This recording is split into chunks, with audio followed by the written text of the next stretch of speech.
सुनहरे तू किस्त नंबर 1।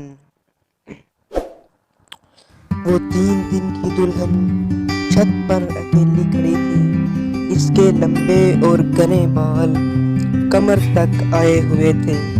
चेहरे और गर्दन पर लंबी खरंचें थी जिनसे रसने वाला खून वहीं जमकर खरीन की शक्ल इख्तियार कर गया था। वो है बेहियाल सी आगे बढ़ी और मंडीर से लगी जाली के साथ आ रुकी। अब निगाह के सामने हल चले हुए खेत थे।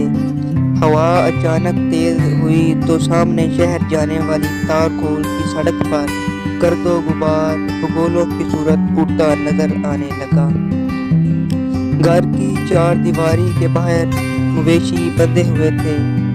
हल चले खेत में एक आदमी बगल में कपड़े की पोटली दबाए बीज बो रहा था, जबकि सफेद लिबास में मलबूस एक कद आवर शख्स मंडर पर खड़ा हाथ उठाकर बीज बोते आदमी से बात कर रहा था।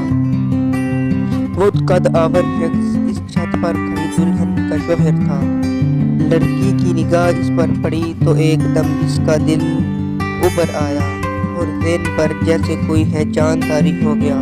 वो एकदम चीखी और चीखती चली गई थी।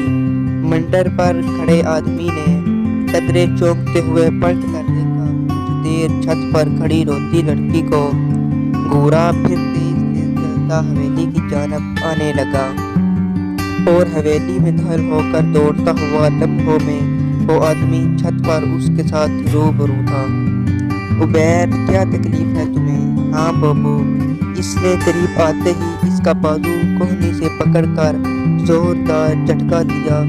वो जैसे होश में आया और आंसुओं से जलती आंखों से इसे तकने लगा। क्यों पागल हो रही हो? कैसा लहजा था, खड़ा है बेदार और संगीन। हालांकि कभी यही लहजा शहद चिपकाता था। ज्यादा पुरानी बात भी नहीं थी। नीचे चलो, अब अगर मुझे छत पर नजर आई तो टांगे तोड़ कर रख दूंगा। जारहाना अंदाज में इसे धिक्का देकर सीढ़ियों की जानब बुलाते हुए वो तल्खी से बोला। इसके चेहरे पर कोई नरमी या मुलायमत नहीं थी। उसामा, उसामा, मेरी बात का यकीन करें। आपसे मेरी पहली शादी है और मैं बाइस्मत हूँ। आपको इसकी फौलादी हाथ के जनाटेदार थप्पड़ ने इसकी बात मुकम्मल नहीं होने दी। बकवास बंद रखो अपनी। मैंने तुमसे कोई वजाहत नहीं मांगी, समझे? वो हलक के पल यहाँ था। उबैर ने गिंग होते हुए फटी आंखों से इसे देखा।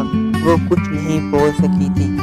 खिड़की का पर्दा हटाकर उसने पटवा किया तो हवा का यह बस्ता झोंका इसके बालों को छूता कमरे में फैल गया। बाहर हर सू बर्फ की सफेद चादर बिछी हुई थी। बुलंदो बाला पहाड़, सरो कदर दरख्त, सड़कों के सरमईपन को भी बर्फ की सफेद चादर ने ढांप रखा था। फजा में खामोशी और उदासी का रंग गालब था, या इसे महसूस हो रहा था कि कमरे की आतिशदान में आग रोशन थी, मगर इसके अंदर जैसे कोई ग्लेशियर जमा हुआ था। नया ठिकाना, वो नए लोग और इस पर धोखा। वो जितना सोचती उसी कदर मुस्तरिब हो जाती थी। गो कि वो इस धोखे और फरेब का कभी हिस्सा नहीं बनी थी, मगर ज़मीर जिंदा हो तो इज़्तिराब अपनों की बदआमाली पर भी नसीब हुआ करता है। इसकी निगाह यकदम एक मंजर पर ठहर गई। कर बरी यह बस्ता सुबह के मलगजे उजालों में जैसे एकदम सूरज की सुनहरी करने हर सू जगमगाने लगी थी। वो जो कोई भी था, ट्रैक सूट में सड़क किनारे चलते हुए अचानक गुलाब की कुंज के पास रुक गया था।